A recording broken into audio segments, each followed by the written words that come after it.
Majib used to work in a restaurant. Now he's struggling to find food.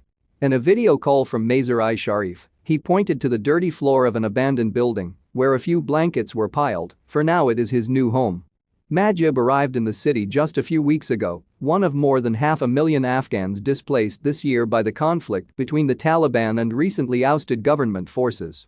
His father was killed by the Taliban more than 10 years ago, he said. A decade on, and he's scared to go outside because they're beating people up every day.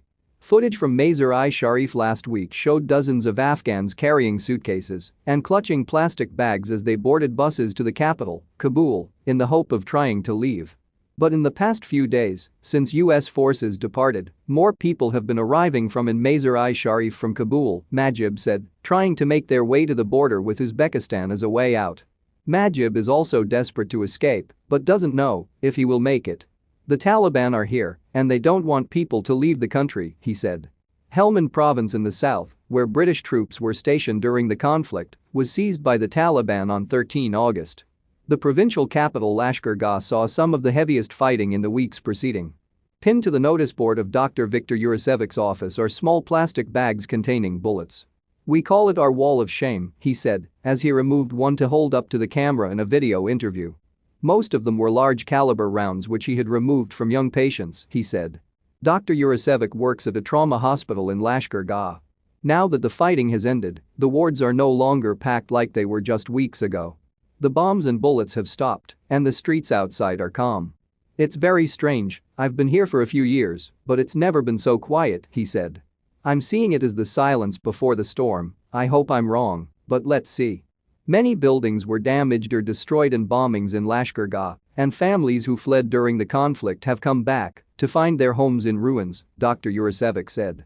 "They're sleeping in front of the mosque, they're sleeping in the streets," he said. They don't have the funding to rebuild their homes, so a lot of them have ended up being homeless or forced to stay with their relatives. He said a lot of families in the area were living in poverty, struggling to get a meal during the day. With banks closed for many days, a lack of access to cash has exacerbated the problem. Many foreign aid workers who would be distributing this kind of aid left the country as the Taliban took charge. Dr Urosevic, from Serbia, is among those who decided to stay behind. "We have a responsibility, we are the only trauma center in the province," he said. "People need food, they need money, they need medicines." One of Afghanistan's poorest provinces, Badakhshan, in the northeast of the country, borders Tajikistan. The Taliban took control of its provincial capital on 11 August. Displaced people in Badakshan, Teshkan district, Afghanistan, on 11 May 2018. Abdul is a doctor in Badakhshan. He was a student the last time the Taliban ran the country. "The situation at that time was very bad, and their behaviour is the same as they were in the past," he said. "I don't see any changes." Abdul sent the BBC several pictures from a hospital in the area which is now guarded by the Taliban.